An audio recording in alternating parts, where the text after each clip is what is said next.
This is Ray Blackstone. Soon you will hear the voices of 4 attractive people whose personalities you will come to learn and like as your friends. They are Betty and Bob, and Larry and Virginia.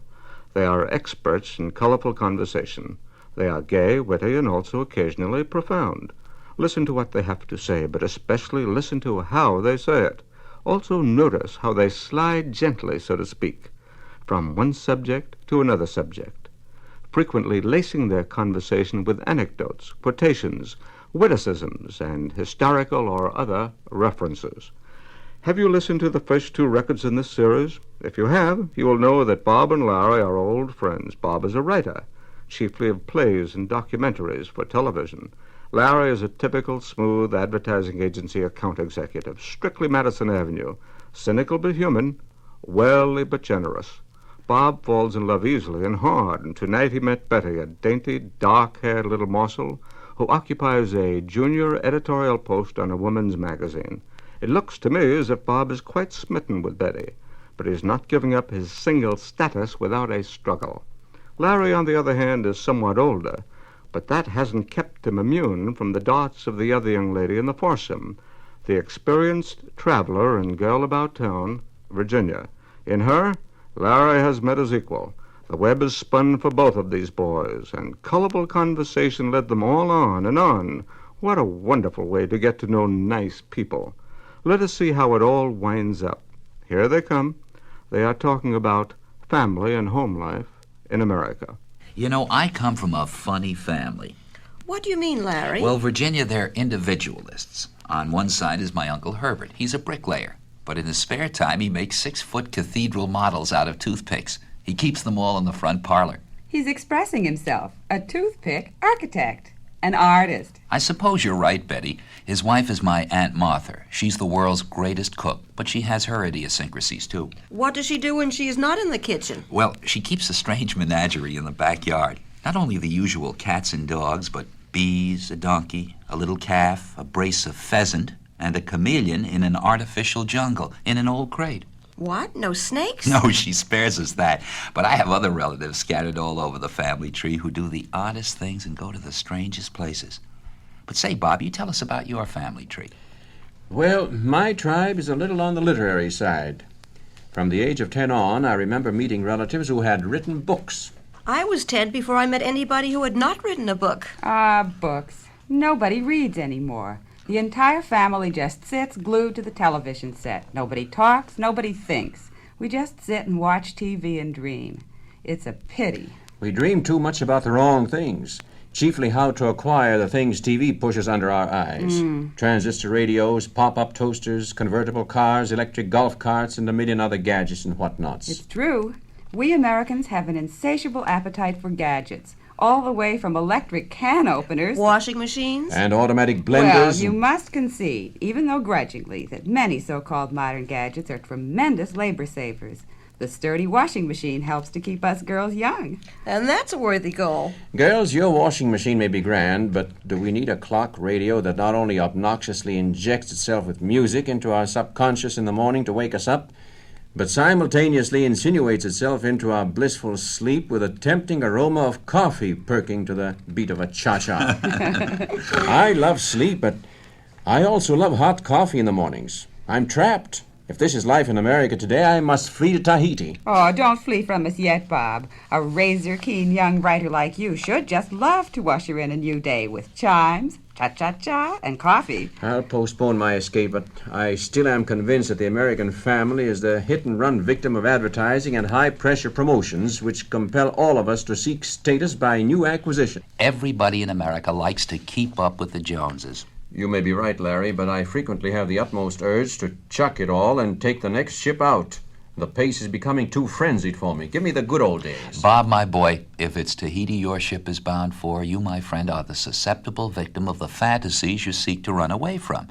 Now, Tahiti and the other glamour isles have been dinned into you by persuasive travel posters, songs and salesmanship selling a dish of slow-eyed lovelies scampering around in scanty sarongs or in wickedly weaving grass skirts. It's a dream, my boy, just a dream. Yes, and when you reach the isle of your dreams, Bob, Bob, if you ever do, you'll find that your delectable paradise boasts an abundance of the very same gadgets you claim you wish to get away from. As for me, I like gadgets and all the comforts of home, and I think Bob is a bit of an alarmist.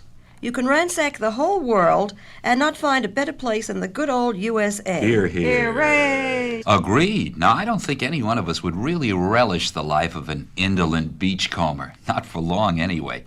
Not many people are true bohemians like Gauguin. You certainly aren't the aimless wanderer, Bob. All this talk of a serene tropic paradise is arrant nonsense, expounded by irrepressible round-the-world cruise directors and airline promoters. Give me America. Hear, hear. Magnificently moving in great masses, as Walt Whitman said. Does it matter if our toasters do pop up at the wrong time? I confess you all may have something there, but I still claim the modern American home overdoes mechanization. Americans used to live in a cabin with a few pots and kettles. The modern split level is as complex as a 4-engine bomber. Oh, come now, Bob. Isn't that a bit of an exaggeration? No, I think not. Give me the good old days. I still hanker for the Canaries or Tahiti. Well, I don't know about the little chicks and the Canaries, Bob, but I think you must have the sinuous Polynesian girls on your romantic mind, because you always appear to be drawn back to Tahiti. Well, what's wrong with that? Sex still is necessary, even if we do have electric can openers. Bob, I have a sneaking suspicion that right here, made in America, perhaps right in this room, is a lovely little maiden, and any minute now you will find her, and she will electrify you.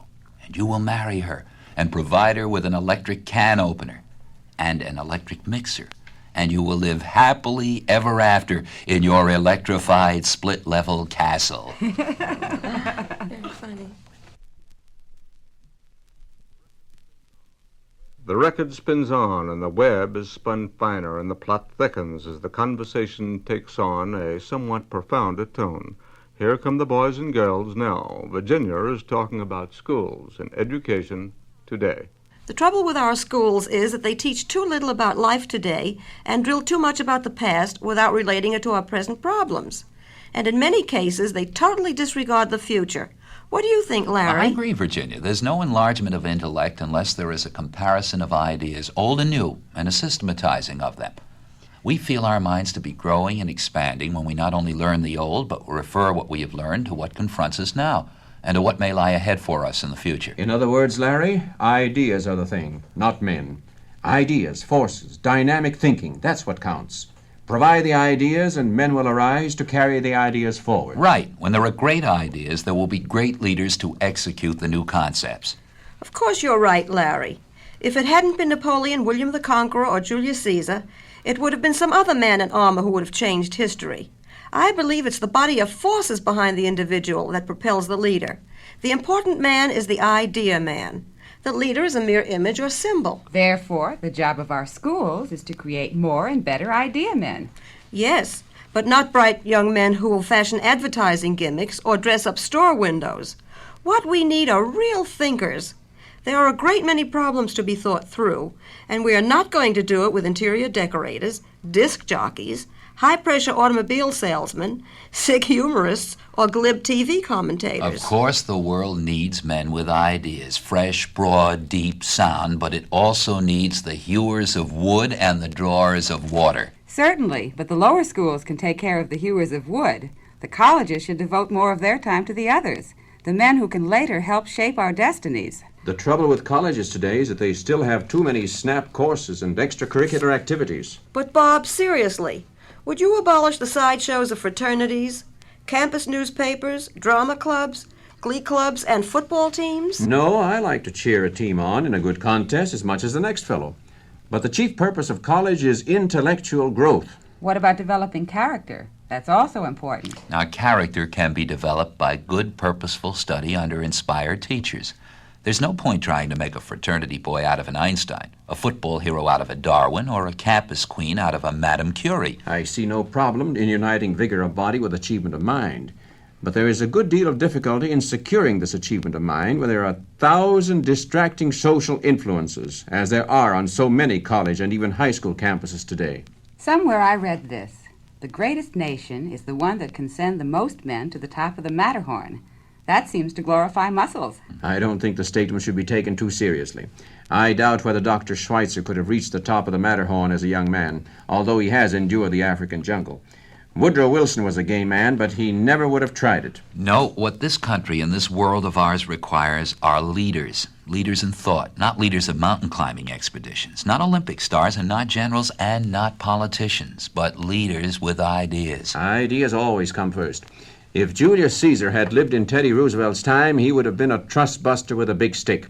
And Teddy, transplanted to ancient Rome, might have crossed the Rubicon with his great big white teeth flashing in his famous smile for the front pages of the Rome Gazette. Switching front men will never produce any serious dislocation of our destiny. It all comes back to the forces, the ideas behind the men. Well, boys, we must get a new flock of solid ideas soon if we are to pull ourselves out of our present dangerous situations. Our existing schemes, blueprints, patterns, and ideas are pretty moth-eaten. We haven't done so poorly. We struggled out of the intertidal slime with a will to live that stretches back countless millions of years. We struggled from shape to shape, crawling, then walking confidently upon the land, struggling generation after generation to master the air, reshaping our forms anew, drawing nearer and more akin to man, pursuing our relentless purpose to evolve from a lowly bivalve. And now we have syncopated music, cubistic art, flower arrangements, dietetic food, and split-level homes with two-car garages and a pool in the backyard. We've done all right. Sure, if we don't blow ourselves up, we'll still do all right. Oh, there are other ways for the end to come we can blow away without blowing up. You may recall Darwin's speculations that the moon consists of matter which at some indefinitely remote period flew off at a tangent from the Earth, leaving a gap now occupied by the Pacific Ocean. The chunk that blew off became the moon. That seems to bring us around again to the moon up there, doesn't it, boys? Do you think we'll ever reach the moon, Larry? Oh, yes, tomorrow, Betty. Do you really mean tomorrow? Well, not quite, but soon. What will men find there when they reach it? One thing they will not find is water. Correct, Bob. But we shall find a fairyland of sharp and strange contrasts. Magnificent lunar mountains rising up 25,000 feet in height. They are interspersed with vast craters, perhaps of volcanic origin, or perhaps caused by the impact of meteors dropped like marbles into thick mud. Then there are the lunar plains, believed by ancient astronomers to be oceans of water. But these are dry, aren't they? Yes. Our astronomers have determined that. There's no water. It's a dead world, frightening but fascinating. Aside from this, is the moon very different from our Earth? Well, Virginia, in addition to the absence of water, there is almost a total absence of atmosphere. There's no cooling cloak of air to shield the moon from the terrible heat of the sun. And it may be 200 degrees Fahrenheit or more during the noonday of the moon. The days last 2 weeks of our time. Therefore, you might fry for many hours before the hot noonday peak is passed. And when the long midnight period comes, it may reach a very frigid 200 degrees below zero. Well, if, as you say, Larry, there's practically no atmosphere on the moon, then there's nothing to carry sound. Therefore, there'd be no sound. Is that right? Right. Also, no odors. If we met a girl on the moon, she would have no use for perfume, nor much use for language, except the silent language of love. And what she would use for water, only the good Lord knows. Maybe wine from the gods. It's a strange land of bright peaks and ink-black valleys, but chiefly it's silent and dead. No weather changes, no rain, no mist, no snow, no movies. No sleet, no hail, no letters in the mailbox with bills from the income tax collector. The moon has certain advantages at that. Escape. I think I'll view it all from Mount Palomar. I was out to the observatory there last year, and their new 200-inch reflector brings the moon to within 24 miles of the Earth. That's good enough for me. Me too. What you just heard was a little conversation, a teaser on the subject of the moon. The facts, I assure you, are correct, and the conversation certainly is appropriate almost any time and anywhere these days. But remember, just as it takes two to tango, so also it takes two to have a gay conversation. Don't do all the talking. Draw your conversational partner into your conversational orbit. Before, the talk revolved around the moon. Now the talk will revolve around food and recipes and cooking, from astronomy to gastronomy.